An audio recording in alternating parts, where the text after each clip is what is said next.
आइए इसी क्रम में आगे बढ़ते हैं।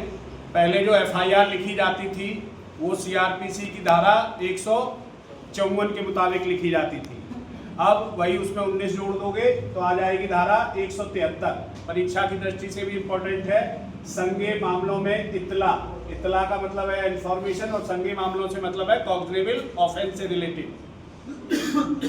तो संज्ञेय अपराध होने के संबंध में कोई भी व्यक्ति मौखिक रूप से या अब ये जोड़ दिया गया है इलेक्ट्रॉनिक संसूचना के माध्यम से, यानी कि ईमेल करके या व्हाट्सएप पर पुलिस थाने के भारसाधक अधिकारी को एसएचओ को सूचना दी जा सकेगी।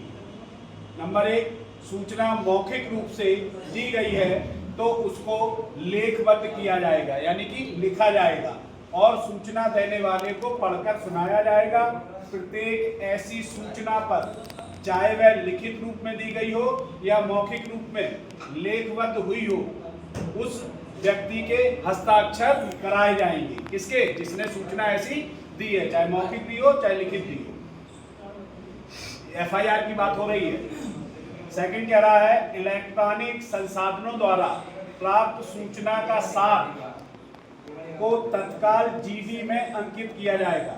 इलेक्ट्रॉनिक जो संसूचना से प्राप्त हो रही है, अगर कोई एफआईआर की सूचना, तो उसे तुरंत जीडी में लिखा जाएगा और इलेक्ट्रॉनिक संसूचना देने वाले व्यक्ति को 3 दिन के अंदर थाने पर उपस्थित होकर अपने हस्ताक्षर करेगा, अपना आईडी प्रूफ प्रस्तुत करेगा, पर एफआईआर लेखबद्ध की जाएगी। यानी कि सूचना आज दी है तो उसे टाइम दिया जाएगा कि 3 दिन तक आए, अपना आईडी प्रूफ लाए और अपने हस्ताक्षर करे, तब एफआईआर लिखी जाएगी। यदि सूचना देने वाला व्यक्ति महिला है और महिला संबंधित अपराध घटित होने की सूचना दी है, ये कौन सा वो वाली बात हो रही है 63, 64, 65, 66, 70 वाली, घटित होने की सूचना दी है जाती है, तो महिला पुलिस अधिकारी या किसी महिला अधिकारी द्वारा उसकी सूचना अब लिखित की जाएगी। अगर उसके साथ बलात्कार हुआ है, छेड़छाड़ हुई है और इस तरह के तमाम अपराध हैं हुआ है तो।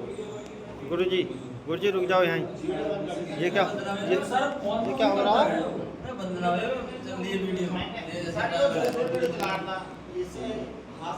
चलिए आगे देखिए। यदि सूचना देने वाला व्यक्ति महिला है और महिला से संबंधित अपराध होने की सूचना देती है तो वह अस्थायी या स्थायी रूप से, मानसिक या शारीरिक रूप से निशक्त है, मतलब विकलांग है, तो पुलिस अधिकारी ऐसे व्यक्ति के निवास स्थान पे महिला के जाके, अगर वो विकलांग है, उसकी सूचना अंकित करेगा।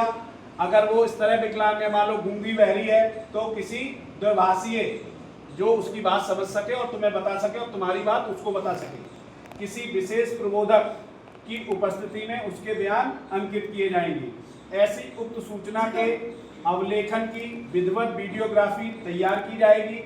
पुलिस अधिकारी द्वारा उपरोक्त पीड़ित महिला के बयान धारा 183, जो पहले 164 के बयान होते हैं, 161 के बयान थे, बीएनएसएस के अंतर्गत किसी मजिस्ट्रेट द्वारा उस व्यक्ति का कथन यथासंभव अतिशीघ्र अवलिखित कराएगा। जो 164 में कराते थे कलमबद्ध बयान, अब हो गए 183 में कराएगा। मजिस्ट्रेट के समक्ष बयान होने के उपरांत पीड़ित व्यक्ति को बयान की एक प्रति निःशुल्क फ्री में तत्काल उसी समय उपलब्ध कराई जाएगी। कोई व्यक्ति को जो किसी पुलिस थाने के भारसाधक अधिकारी को उपधारा 1 में अंकित की गई कोई सूचना दर्ज करने से मना करता है तो वह व्यक्ति सूचना का सार लिखित रूप में और डाक से संबंधित पुलिस अधीक्षक को भेज सकता है। मान लो आप थाने में हो, आपने लिखने से किसी वजह से मना कर दी, तो उसे ये अधिकार है कि वह ऐसी सूचना का सार लिख करके डाक से या पुलिस अधीक्षक को भेज सकता है। अभी आती है धारा 174। यह है असंज्ञेय मामलों में, यानी नॉन कॉग्निजेबल ऑफेंस में छोटे मामले होते हैं। असंज्ञेय मामलों के बारे में सूचना और ऐसे मामलों का अन्वेषण। पुलिस थाने का भारसाधक अधिकारी को थाना क्षेत्र के अंतर्गत असंज्ञेय अपराध होने की सूचना मिलती है तो उसको जीडी में तत्काल अंकित करके जांच हेतु अपने अधीनस्थ सब इंस्पेक्टर को सुपुर्द करेगा।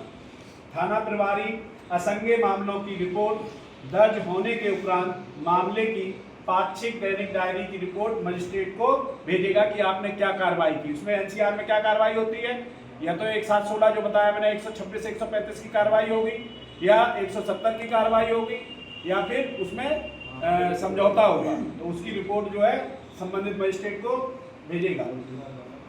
कोई पुलिस अधिकारी असंज्ञेय मामले को अन्वेषण के बिना मजिस्ट्रेट के आदेश के नहीं कर सकेगा। मतलब एनसीआर मामले में जब तक कि मजिस्ट्रेट आदेश न दे दे इसकी विवेचना नहीं की जाती है।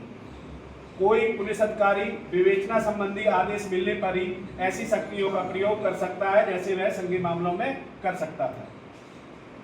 ठीक है, इतनी बात समझ में आई? ओके, ये